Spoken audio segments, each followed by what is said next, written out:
It seemed as though the Victory Tour was plagued by problems from the start. During the filming of a Pepsi commercial, Michael was burned as a series of pyrotechnic effects were ignited behind him on stage. He had just made his entrance to join his brothers when suddenly his hair was on fire.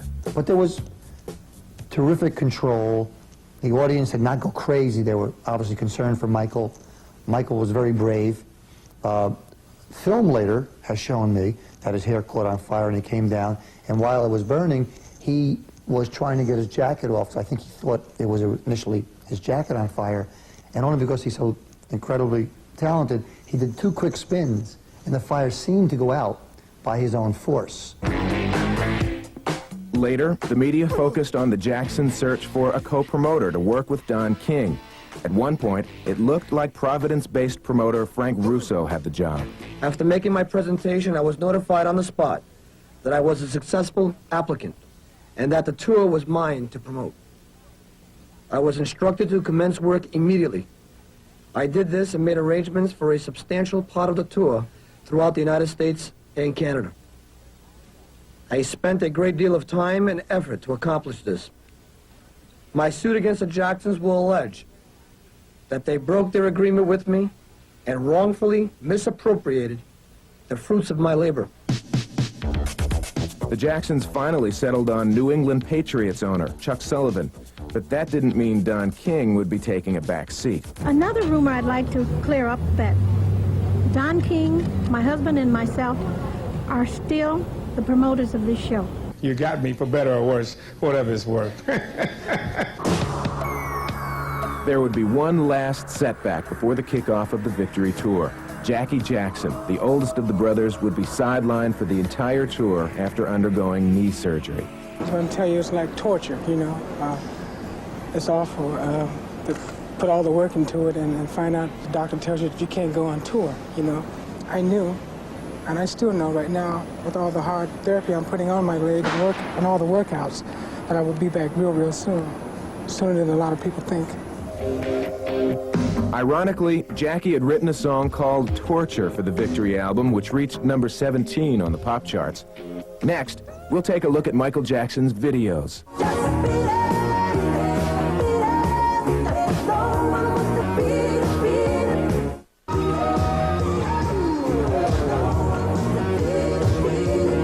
Michael's dynamic videos set the stage for the phenomenal success of Thriller in 1984. Beat It featured Michael dancing with members of L.A. street gangs. It was directed by Bob Giraldi. He's the hottest star in the world now, and I have to feel that the video experience of his, of which he's a leading performer, all the videos he's done has made him, you know, even a bigger superstar than just the album experience and success would have. Just be there.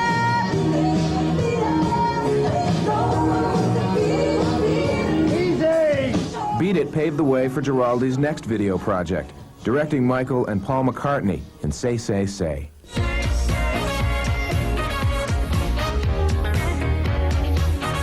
By the way, I think one of the magical moments is when Paul puts shaving cream on Michael's face, and Michael didn't know that was coming. That was when Paul and I went over to the side and said, on this take, why don't you try just going right across your face and go onto him and see what happens. And the expression on Michael's face is so genuine, you know, one of those magic moments. I woke up about 3 weeks later and realized that I had just finished working with the musical history of Yesterday, Today, and Tomorrow. I'd love to work with Michael Jackson anytime because he's a great talent. Giraldi would go on to direct brother Jermaine Jackson's Dynamite and Do What You Do. Coming up next, John Landis and Thriller.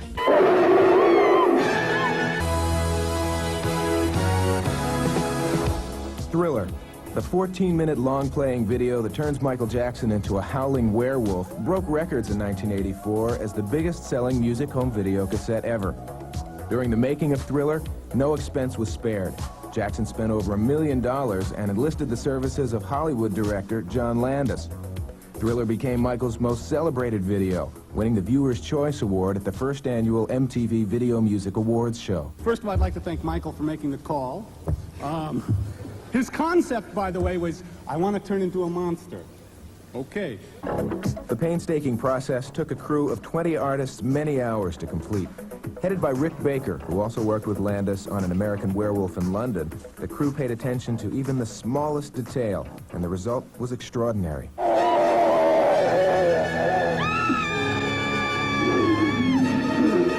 When I met Michael and I went to his house and we talked, I gradually became aware that he knew me from American Werewolf and knew nothing else.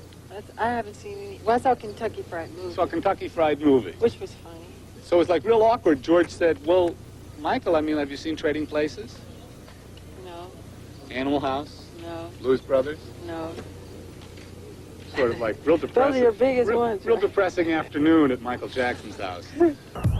Next, a thriller of a party. New York's Museum of Natural History was the site of a huge party thrown by CBS Records to honor what would shortly become the biggest-selling record in pop music history. I've always wanted to do great things and achieve many things, but for the first time in my entire career, I feel like I've accomplished because I'm in the Guinness Book of World Records. Michael Jackson's Thriller is now the highest-selling solo album in the history of recorded music, and he's got 23 million. So he's just very close behind the group record set by the Bee Gees with Saturday Night Fever at 25 million. The Guinness Book would later stop the presses to record Thriller's next feat, announced only hours later by CBS President Walter Yetnikoff. I'm reading from the Guinness Book of Records. The best-selling album of all time is Saturday Night Fever with 25 million copies globally. I have news for you. Today, we surpassed 25 million copies for Thriller. Michael Jackson, the #1 artist in the world! By the end of 1984, Thriller had sold more than 38 million albums around the world. Next, we'll talk to the man who produced Thriller, Quincy Jones. Quincy Jones is a wonderful person. Not only is he an incredible producer, he is a wonderful man. He is such a family person. And I love him, and we have made history together, and I'm thankful. The relationship between Michael and producer Quincy Jones began with their work on Jackson's Off the Wall LP. It sold 7 million copies and spawned such hits as Don't Stop Till You Get Enough and Rock With You.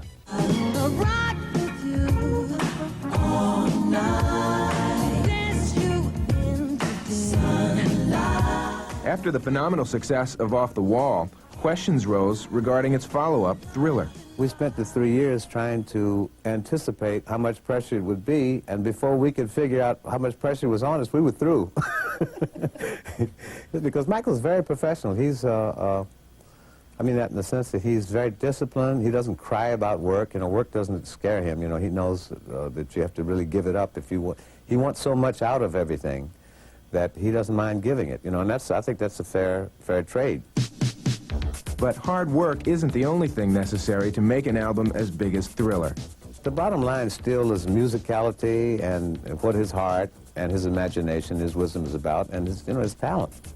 That's, he's got a tremendous amount of talent, you know. Coming up next hour, Michael Goes to War.